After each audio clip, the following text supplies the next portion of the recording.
Hello, everyone. On behalf of the National Career Development Association, welcome to the NCDA webinar series. Thank you all for being here for this session titled Veterans Benefits Administration, New Opportunities.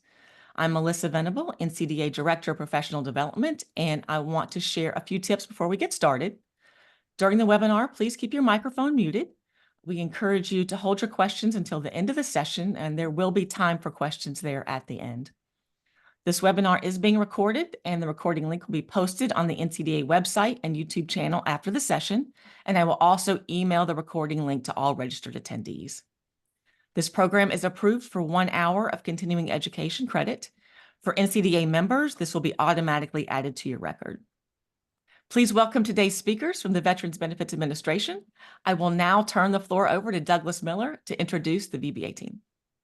Thank you so much, Melissa. It's great to be here. And I want to just say thank you so much to you and your staff at NCDA. It's been great and just a pleasure to meet you and to set the series up. I'll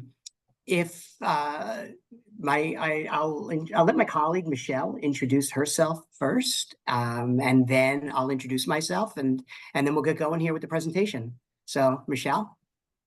Thanks, Doug. Michelle Alicio here. I'm a national recruiter for the Veterans Benefits Administration. I joined the VBA in March of last year, and we are a newly formed team. So this is a great opportunity to kind of get the word out that we're here and we have job openings. So back to you, Doug. Thank you. So I'm Douglas Miller. I'm also on the National Recruitment Team. I started a couple months after Michelle in May of last year. We're a fully remote team. So Michelle's actually talking to you from Pennsylvania, and I'm talking to you from Brooklyn, New York.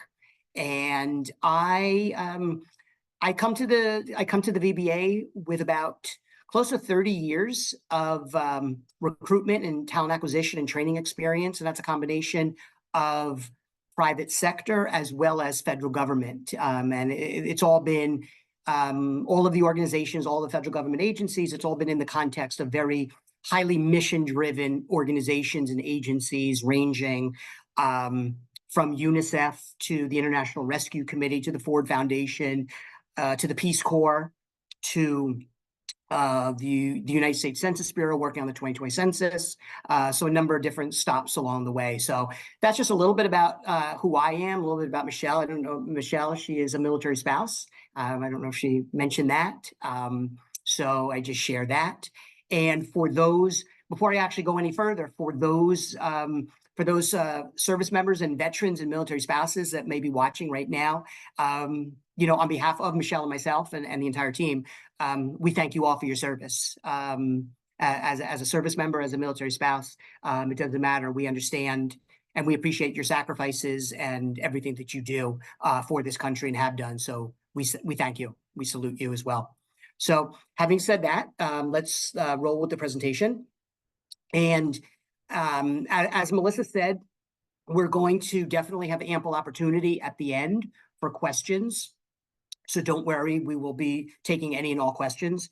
And I just want to, I'll put in a little plug before we get going, that this is the first presentation. This is the first part in a two-part series that we are doing. The second presentation is going to be on Wednesday, February 28th. At this same 2 to 3 p.m. Eastern time. So again, that's Wednesday, February 28th, 2 to 3 p.m. Eastern. And you'll need to register and sign up as you did before on NCDA's website. And this second presentation at the end of this month, we are going to take a really deep dive into the federal resume, into creating an effective, powerful federal resume, as well as applying to a federal job on usajobs.gov, which is the federal government's job portal, and sort of aligning your federal resume with the job opportunity announcement, which is the federal government's version of a job description. So that's the deep dive that we're going to do at the end of February, and I'll make a mention of that later on once again. So having said that, if we go to the next slide, Michelle, and we'll get going here. So the agenda, as you can see, and I'm going to try not to read verbatim off of slides, but we're just want to mention the mission of VA and the values of eye care that really guide everything that every employee at VA does. I want to touch upon the Pacted Act and just make folks aware of that. Talk about the service lines of VBA, as well as the mission critical positions of VBA, what Michelle and I are fundamentally tasked with recruiting and doing marketing and outreach for. And then I want to talk very briefly, top line, about benefits of federal government employment. And then we're going to open it up to questions. And at that point, really, anything is fair game. So next slide, please. So here's the mission of VA. And as I said, my whole career, almost 30 decades, has been in mission-driven organizations and agencies. And this mission, in my mind, is really one of the most powerful, succinct missions that I've ever been around, this mission statement, to fulfill President Lincoln's promise to care for those who have served in our nation's military and for their families, caregivers, and survivors. And to me, as I said, it's really, in my opinion, powerful, it's eloquent, and it really sums it up. We are here in any capacity for veterans and families and caregivers and survivors. And this is really what guides us each and every day. Next slide, please, Michelle. These values, these core values of eye care. And again, I'm not going to read this slide verbatim, but there's so much overlap and intertwining of each of these values. We all strive at VA to act with integrity. And this is not just for Michelle and myself on the National Recruitment Team. This goes, for doctors and nurses at VHA, to support staff, to, HR people, to the finance officers and IT folks. We really do. We want to act with that high moral principle, act with integrity, adhere to professional standards, best practices, that type of thing. We are committed. Again, I've said it before, and so much of what I say sort of intertwines with each other statements. We are here for veterans first and foremost. And as such, we want to be veteran centric. We all believe in this mission. We're all giving and want to serve. As I mentioned, Michelle is a military spouse. Full disclosure, I am not a veteran myself. Some folks on our team, on our National Recruitment Team, some folks are veterans. Some of us are not veterans. There's about, I think the latest statistic for VBA, it's about 53% of staff at VBA are veterans. But we're all here, though, whether we are a veteran wanting to serve our fellow brothers and sisters, or whether we're non-veterans, but we still want to give back and serve those who have served us. So we're committed to veterans. Advocacy, I mentioned it before, everything we do is veteran-centric. How is whatever we do, whether it be, and again, Michelle and I on the National Recruitment Team, when we're thinking of a recruiting campaign, when we're thinking of a marketing flyer, what have you, how is it best going to resonate with a veteran? How is it best going to resonate with a military spouse or a student veterans group if we're doing something with Student Veterans of America? So we really are veteran-centric and focusing and advocating for veterans. Certainly respect. And this is sort of, I would dare say this is, this should be at all organizations and entities, right? To work with dignity and respect and show respect to earn respect. And then excellence. We want to be an employer of choice. We want to be known as a place of excellence. We are always striving to reach the top, to be the best of the best, to not just provide good customer service, but to provide good customer experience, right? And there's a difference.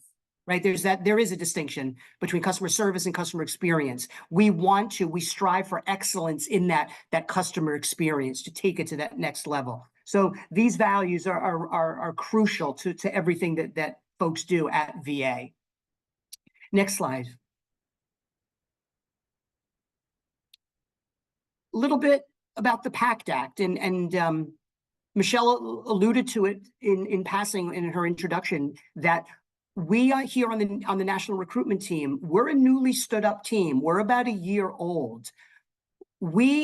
Our team was formed in response to this Pacted Act. What this Pacted Act is, it's the largest healthcare benefits expansion in VA's history. It was signed into law by President Biden in August of 2022. So whatever, a year and a half ago. And in a nutshell, the Pacted Act is basically acknowledging that there's a list of about 25 or so presumptive conditions, diseases, illnesses that can be traced back to Agent Orange, to burn pits, to exposure to other toxic fumes and gases. So it's acknowledging that this is a reality in certain geographic areas of the world, and that veterans, as a result of this Pacted Act, they are now eligible to apply for benefits where in relation to these conditions, whereas before they were not eligible for. It also provides for testing of every veteran as well to any toxic exposures. But it opens up a whole avenue of new benefits for in response to these toxic exposures. And so after this Pacted Act went into law in the summer of 2022, our National Recruitment Team was born shortly thereafter in the beginning of 2023. Why? Because the VA realized there is going to be an unbelievable influx of veterans submitting new benefit claims as a result of being eligible as a result of this Pacted Act. So they realized that VBA is going to need to hire thousands and thousands of new personnel to handle claims processing and the incoming of new claims, which I'm going to talk about those positions in a minute. And so our team was formed in the beginning of 2023 to start to go after and hire these thousands of people. Right now, the VBA numbers about 32,000 people. The VA secretary has reported out to Congress that the goal by the end of this fiscal year 2024, so by the end of September, the goal is to increase that headcount another 4,000 up to about 36,000. A large number of that 4,000 headcount increase are going to be for positions related to this Pacted Act, related to positions to help benefits get those benefits that they deserve. Next slide. Just a little snippet of an org chart that I throw into this presentation. It's amazing, even when I talk to veterans groups, when I mentioned I work for VBA, they're like, who? Huh? What? You mean VHA? And no. So here's a little org chart. Michelle and I, ultimately, our employer is the Department of Veterans Affairs. We work for the federal government. The Department of VA, it's a cabinet level position. Underneath VA, there are three distinct administrations, three agencies. If I take the middle administration first, the Veterans Health Administration, right, VHA, this is the agency, this is the entity that most folks, veterans and non-veterans alike, this is the administration that most people associate when they hear of, when they think of, when they read about VA. More than likely, it's about VHA. Right? So these are your hospitals, these are your medical centers, your doctors and your psychologists and your social workers. They're the folks that get most of the publicity on the news. They're the folks that are running most of the webinars on LinkedIn, for example. And it's understandable. There are over 400,000, let me say that again, 400,000 VHA employees throughout the United States. And again, all your medical personnel and support personnel for the hospitals and medical centers. There's a second administration, and that's the National Cemetery Administration, the NCA. And this is the smallest of the three administrations. And these are the folks that are maintaining national memorials and cemeteries and burials, and honoring those folks who have sacrificed and paid the ultimate price. And then the first column, the first administration, that's where Michelle and I fall under. So the Veterans Benefits Administration. So if you take away the hospitals, the medical centers, the cemeteries, memorials, if you take away that, everything else that's left, that falls under the purview of the VBA, the Veterans Benefits Administration. And again, as I mentioned, about 32,000 people work for the VBA right now, with the goal of hitting 36,000, ideally by the end of this fiscal year. So a little overview. Next slide, please. So I mentioned in the previous slide, we in VBA, we sort of handle the service lines for everything not medical, not cemetery, memorial. So here's just a little listing of some of those benefits and services that VBA provides for: disability compensation, pensions, education, job training, transition from active military duty to civilian life, mortgages, home loans, upskilling, homelessness, drug addiction. These are the service lines, and some of the services that VBA handles. So you can see it's very far-reaching, and it touches upon a lot of things for veterans and their families and their lives. Next slide, please. So here, finally, we've come to the three mission-critical jobs at VBA, the three jobs that the NRT, the National Recruitment Team, where Michelle and I belong to, the primary reason that our team was formed and what we're all about right now. The first position, this Legal Administrative Specialist, LAS position. And right out of the gate, I'm going to say that legal piece, it's a little bit of a misnomer, in my opinion.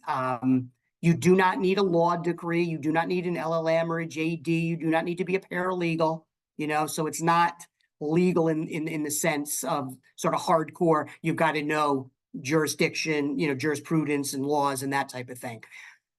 This LAS position is extremely important.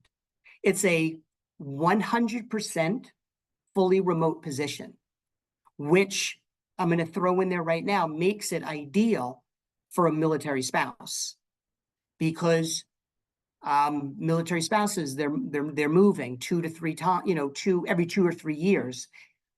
You as a military spouse, or anybody, but especially for military spouses, this position is ideal because you can take that position with you. As long as you're still within the continental United States, you can take it from Texas, right? And then 2 years later, you up and you move to California, you can take that job with you. Because it's a remote call center position. So you're affiliated to a particular call center. We have 10 different call centers throughout the United States.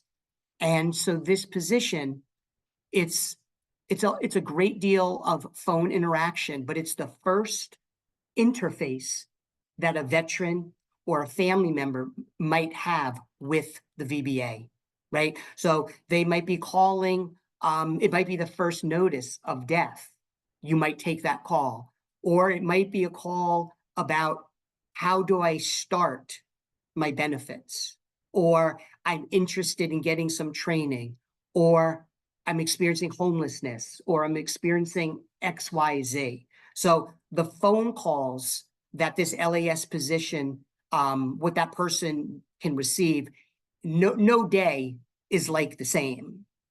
So it can run the gamut of what type of call. And so the LAS in this call center role as that first interface, you're there to provide assistance, to provide where to go for that help. And if you or if we as VBA, if we don't directly handle that area of assistance, well, then you're there to direct them to the appropriate person. So maybe someone calls and ultimately you have to direct them because they need to see an accountant or an attorney for something, or a realtor, or something if we don't have the service line. So your job is really there to facilitate that first interface and to facilitate that veteran to be able to get the assistance, to get that service. There's an extensive training program involved with this role. So you understand your responsibilities and your duties and the metrics involved with that performance.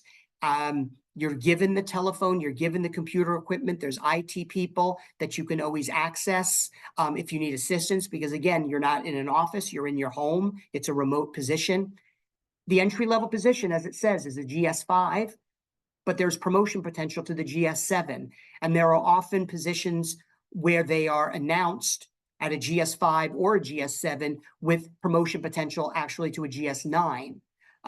So the point is, there is growth within this position. The second position, the Veterans Service Representative, or VSR, this is a hybrid position. So there is going to be an expectation of a couple times every pay period, every 2 weeks, that you will be going to an office. But other than that, it can be worked from home. So it's not 100% remote. But the VSR role, in this position, someone is going to first have the interview with a veteran. It could be in person, it could be over the phone, it could be as we're doing today with a video conference, but it's conducting that interview. It's explaining the process of getting the disability rating, explaining what to expect, helping the veteran make sure they understand what documents they need to submit, adjudicating the claims, inputting data into the system. So it's about making sure that a veteran, that he or she is submitting a full, complete package in order for their disability ratings to be fully adjudicated on. And the entry-level position, it's a GS7, but again, there is that promotion potential to 9 or 10. Both of these positions, I mean, they feed into each other.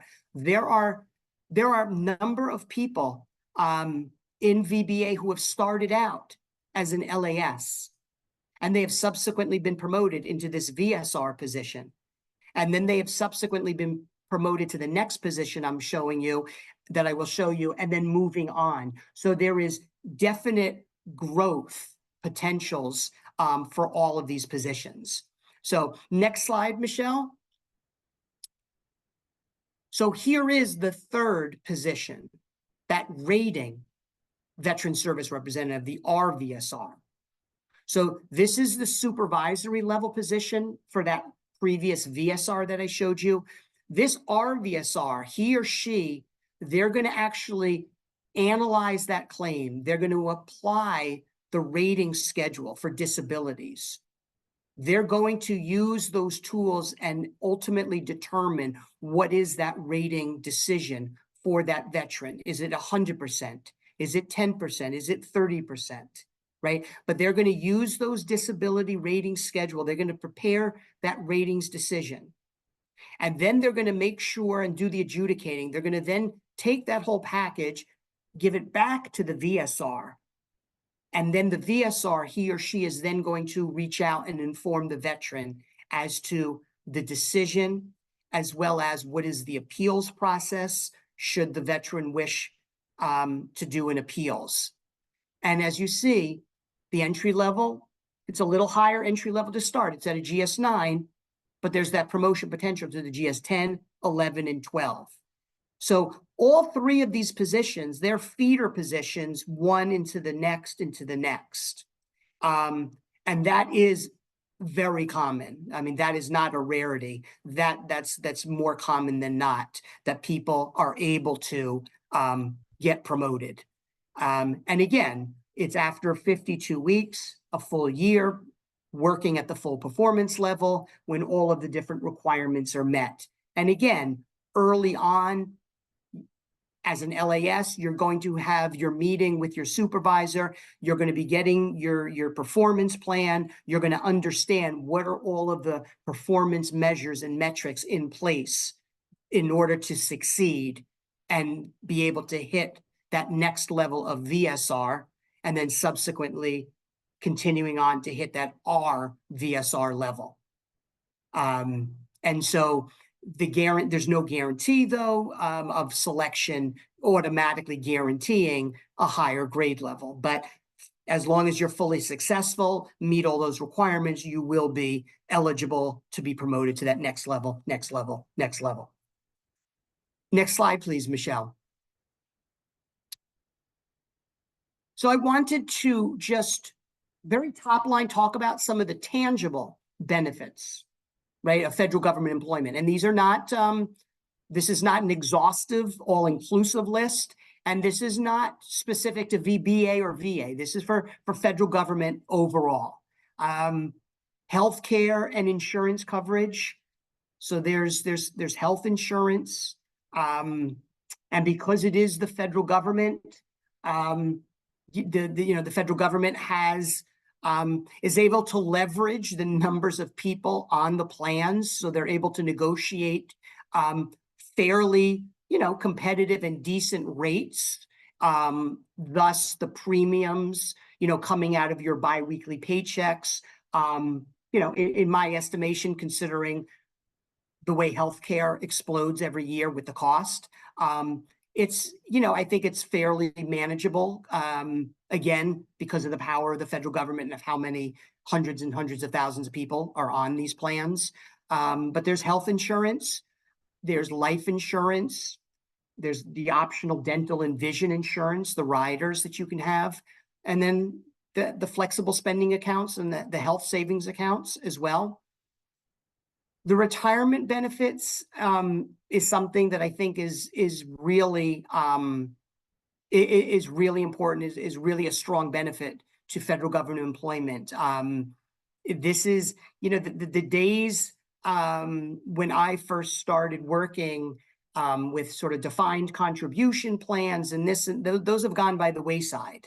But here, the federal government, there's these three prongs, three tiers to the retirement benefits plan, right? There's the Federal Employees Retirement System, or FERS, and that sort of acts as a defined contribution plan from years gone by. The Thrift Savings Plan, the TSP, and the federal government matches up to the first 5%. You have the option to be putting monies into a traditional TSP or a Roth TSP. And this whole thrift savings plan is analogous to the 401k or the nonprofit's 403b. So that's what that is referencing. And then Social Security. So there's, these three prongs to the retirement benefits plan for a federal government employee, I think is pretty robust. And then time away from work. There's a slew of observed holidays. Annual leave, vacation, you earn them on an accrual system based on your tenure in the federal government at 4, 6, or 8 hours. It maxes out at 8 hours per pay period. So every 2 weeks after you have been in federal government service for 15 years or more, you're then going to get and earn 8 hours of annual leave every 2 weeks. There's additional sick leave. This is not based on tenure. It's 4 hours every 2 weeks, regardless in your first year, or you've been a government worker for 40 years. It's still going to be 4 hours.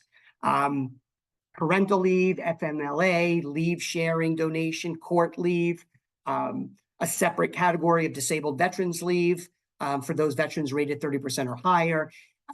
So these are just, just an overview, a top line overview of some of the more fundamental tangible benefits. And obviously I'm not even, getting into, and we can talk about, the intangible benefits, to working at VBA and VA overall. But that's just a snapshot of some of the overall benefits. So with that, the next slide, Michelle, please, brings us to our conclusion. And before I open it up for any questions, I just wanted to mention that I wanted to talk about that legal administrative specialist position for a second. That was the first position I showed you, the call center, the fully remote position. Right now on USA Jobs, there are 2 LAS announcements out there.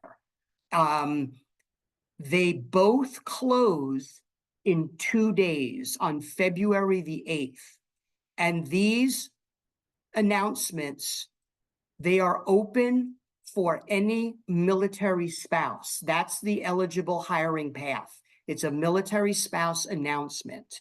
One of them is gearing up for if you are able to attend an in-person hiring event in the Fort Moore, Georgia area, because I was last week in Fort Moore, Georgia, doing a resume presentation for military spouses. And this announcement is open for military spouses who are able to apply, who get qualified and put on a roster. And if they're able to attend this in-person hiring event in March by invitation only in the Fort Moore, Georgia area.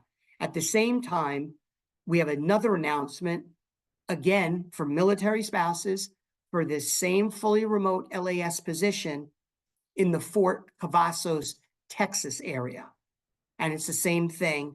If you're a mil spouse and you're qualified and you get your name on that roster and you are able to attend by invitation only this in-person hiring event in Fort Cavazos, Texas. So I shared that out right now with you all in case there are any veterans who are listening right now, or any mil spouses, or you know some in your networks, and in fact, they are in the Fort Cavazos, Texas area or commuting area, and conversely, the Fort Moore, Georgia area, to please make them aware of these 2 announcements for this legal administrative specialist for military spouses that closes on February 8th. And I'm going to pause and turn it over to my colleague, Michelle, to mention the other 2 positions, and then we're going to open it up for questions. Thanks, Doug. We just opened up our VSR, Veteran Service Representative, and the rating RVSR just opened yesterday. They are going to be open until March 6th, and it is open to public. So anybody can apply as long as you meet the qualifications, which are listed in the job announcement. I'm going to be posting our website that if you click on the rating RVSR or VSR, it will direct you directly to USA Jobs and filter it out for you. So it's a lot easier to navigate on USA Jobs. Great. And Michelle's just posted that link in the chat, I see. Thank you. So with that being said, I am going to stop talking for the moment, and I'm going to turn it over to you all. And any questions, Michelle and I would love to hear about and hear from you. Doug, this is Josie Richmond. I have a question. Yes, ma'am. When you mentioned these positions, at least for the VSR, is hybrid, what particular locations are they hiring for? Great. Michelle, do you want to talk about that with the in context of the national announcement? Sure. At the national announcement, we have 56 regional offices across the country that they can apply to. There's typically at least 1 to 2 in every state of the United States. And it's going to list it on the job announcement. And when they apply, they'll have to select what location they're interested in. Okay, thank you. Mm-hmm. Great. Hi, I'm Carolyn Coburn-Allen, and I'm thinking of some of my clients who could be interested in the legal administrative specialist. What sort of skills and experience would they want to see an applicant have? Sure. So let me take it back a step for a second.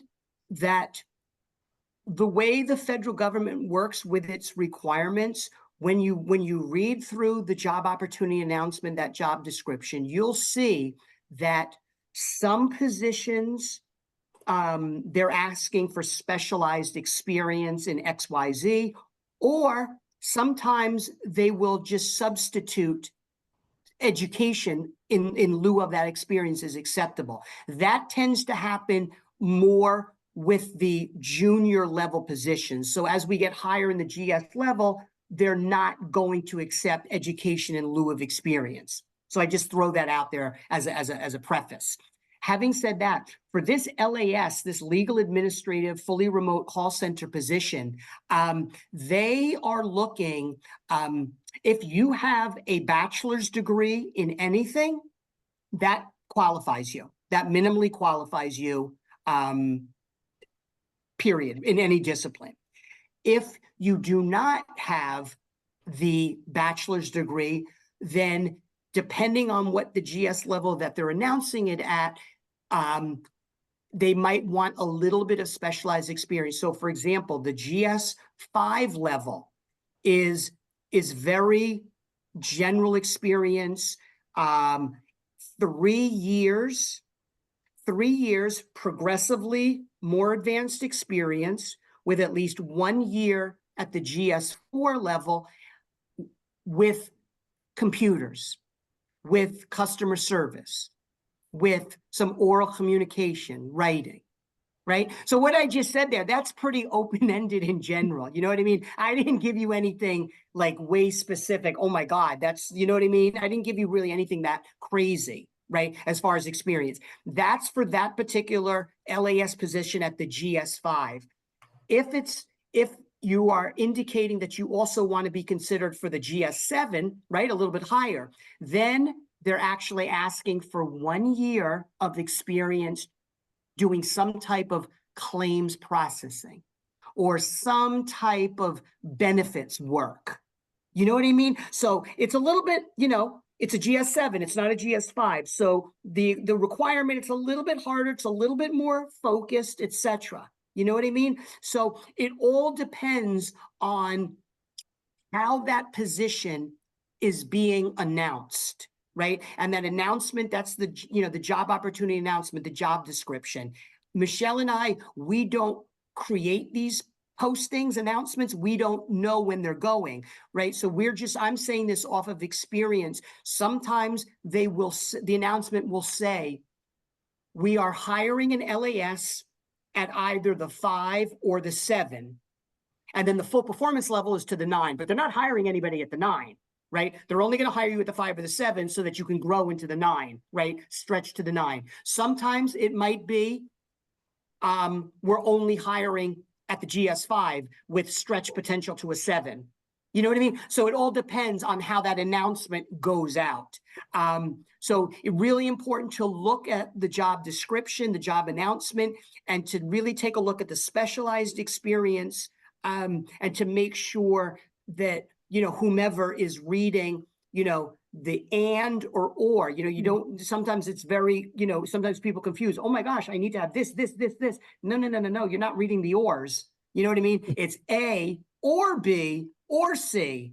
Sometimes it might be A and B and C, right? So that's why somebody needs to really take it slowly.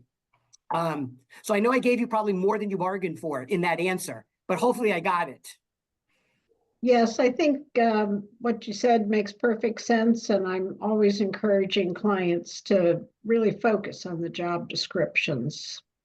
Yeah, and that's, you know, and I'll just share, you know, again, when Michelle and I, when we circle back with session number 2, right, at the end of February, on February 28th, we're really going to take a deep dive into exactly what you're talking about, ma'am, and what I kind of just responded. We're really going to look at how to put together a federal resume, because a federal resume, you know, as I'm sure some of you know, it's a beast unto itself, and it's so dissimilar to a private sector resume, right? So we're really going to talk about, and that's your key for federal, to getting your name. You know, they call it a certificate of eligibility. But to get your name on that cert after you apply, that roster, right? The key is your resume. I mean, yes, there's other required documents. And yes, they might say, oh, a cover letter is optional. No HR specialist is reading a cover letter in the federal government. So it's your federal resume. So we will be in our next session really taking a deep dive into creating a federal resume, what you need to have, what you need to make sure you do not include, and then how to align that with the job announcement, with that job description, so that an HR specialist who's doing the qualification reviews in order to determine, oh, is your client eligible? Are we going to put them on the certificate of eligibility on the roster that then gets sent to the hiring manager to choose who do they want to interview? The key is that resume. So we're going to be really taking a deep dive into that at the end of February. Great. Looking forward to that. Yeah, it's really important. What else? What other questions we have out there? Hi, my name's Jeanette. I'm curious, when you mentioned how big VBA is and the goal to get to 4,000 more, and then the outlining of the 3 different positions, is that the positions that are being looked at to fill that 4,000? And I would say it's probably not broken up in exact thirds, that the majority would be, the GS5, the entry level at that point, and then it would decrease in opportunity going to the next opportunities. And so that's the first question. The second one is, when you talk about growing, so I work for the federal government, and one of the things we do is we have a very focused entity within our organization that helps people grow, gives them some formal training and so forth as a part of their employment at the agency. And so I was curious if there was opportunities like that within VBA or VA in general. Sure. So those are great questions. So let me respond to the first one first. So full disclosure. So I don't have the knowledge of or access to this proposed increase of 4,000 headcount by the end of the fiscal year. So I don't have a breakdown of what positions and how many are going to constitute that increase of 4,000, right? So I'll just, full disclosure, I'll say that straight on. But I will say, number one, a large percentage, a heavy percentage of that 4,000, yes, they are going to come from the ranks of these LASs and VSRs and RVSRs that we've just shown you today, because these are in response to the passage of the Pacted Act, right? All about claims processing and assisting veterans with these claims, et cetera. So a large number are going to be coming from those 3 positions. But having said that, I will also throw in the mix into my answer that Michelle and I, although these 3 positions are our first primary mandates, we also work with, in our case, we're both part of like the Northeast District, because I'm in New York City and she's in Pennsylvania. We also work with regional offices in our Northeast District on other positions. For example, we recently just got a request from the Buffalo Benefits Regional Office in Buffalo, New York. They have reached out to us and our team because they need some assistance with recruiting for their vocational rehabilitation counselor position. So although our primary mandate are these 3 positions that we've shared with you, we certainly do work on other positions, which, and I say that by means of VBA is definitely hiring other roles as well. They're hiring these vocational rehabilitation counselors. They're continually looking for HR specialists like Michelle and myself, for HR assistants, for customer experience positions, other positions that they need to backfill because of attrition, because of somebody retiring. So there's definitely going to be other hiring besides these 3 positions that I've alluded to in this presentation. But certainly a large number of that 4,000 will come from the ranks of the 3 that I've just shown you. And which then leads into my second response to your second question. That's one of the good things about being here at VBA, at VA, that there is room for growth, for detail assignments, right? Detail assignments, it's upon the approval of your supervisor, but we get emails all the time about detail opportunities. You know, if Michelle and I wanted to take part in them.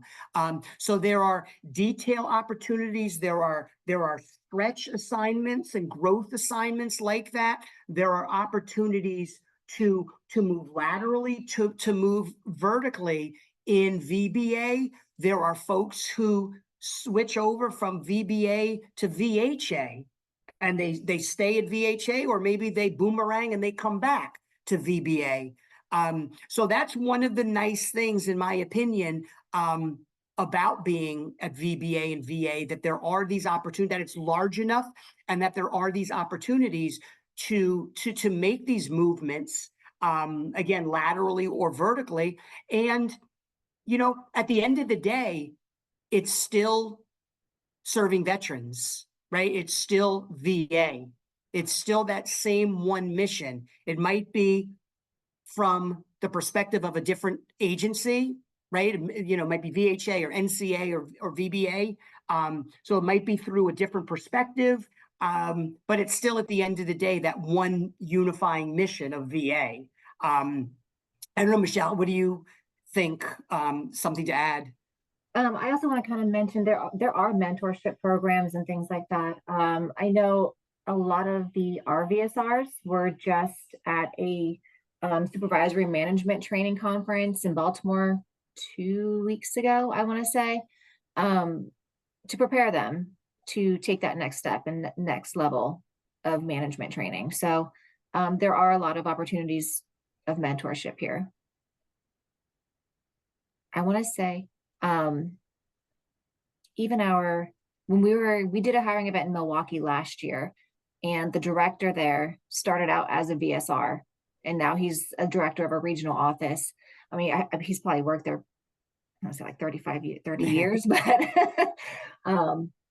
but yeah, there's definitely, our NCC National Call Center manager started out as an LAS, and now he is a manager of one of our national call centers. So definitely like to promote from within as well. Yeah. That's great. Thank you so much. Mm-hmm. What else? What other questions?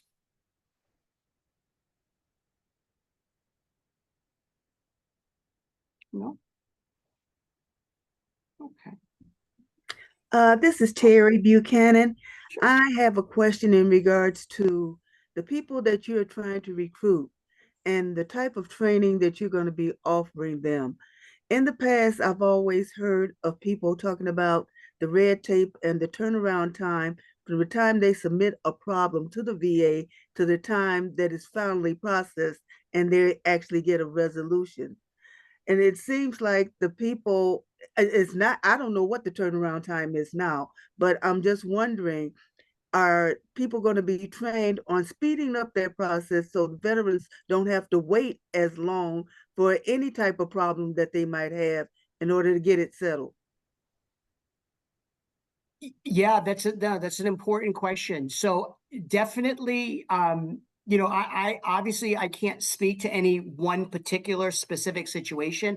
I can tell you, number one, that as far as certainly within where Michelle and I sort of reside, Human Capital Services, the customer experience, and when I say customer, I'm talking about internal as well as external. So our internal partners as well as, you know, our external customers and veterans, that customer experience is number one, first and foremost.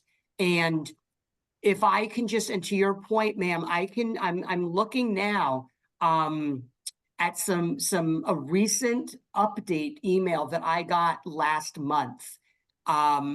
And just to hope, I think I might be addressing what you're asking about. In fiscal year 2023, right? So that was September 30th. So in fiscal year 2023, VBA processed claims 19 days faster than in 2022 and 217 days faster than in 2013, when the backlog was at its peak, meaning veterans are receiving their earned benefits more quickly than ever before. That's impressive. Let me That just throw a is- couple more out if you like that one. As of January 17, 2024. So what is that? That's not even a month old, right? So as of the middle of last month, VBA completed more than 677,000 claims, which is 36% greater than at this point in fiscal year 23. Well, it sounds like they're really doing something right. Yeah, so I'm not going to go on with a couple other bullets. But the point is, yeah, they really are doing something about it. They really do VBA really does take to heart the notion that we are here to serve veterans, that we want to get those benefits out to veterans as soon as possible.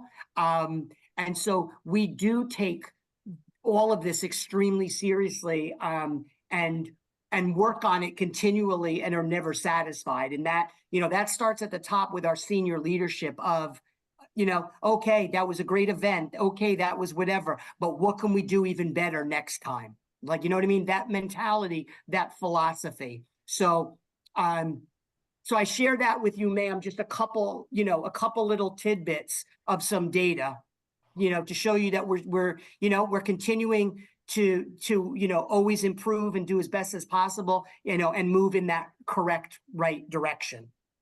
Okay, thank you. You're welcome. What else?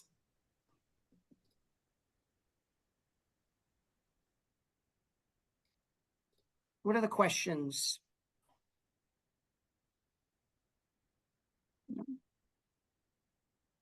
Okay, well, if there's no other questions, then I just, let me just repeat one more time. Today's been part one, right, of our two-part series. The second part is going to be on Wednesday, February 28th at this same 2 to 3 p.m. Eastern. And as I shared out earlier, we're really going to take a deep dive into creating that federal resume, what needs to be in that federal resume, talk about the job opportunity announcement, a JOA, how they need to be aligned.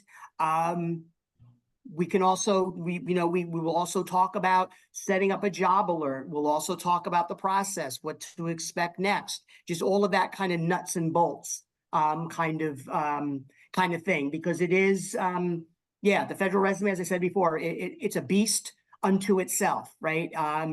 It's quite different from a private sector resume. The process, it can be daunting, right? The federal government application process, it can be daunting, but, I think, as much information as you can learn up front, as much as you can, front load, it's going to make that process a little bit easier. It's going to make it certainly more understandable. You're certainly going to understand some of the expectations, et cetera, et cetera.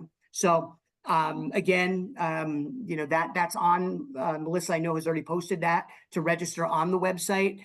And so I just want to, say thank you to all of you for attending. Again, Melissa and your staff at NCDA, thank you. And we'll do this again the end of this month.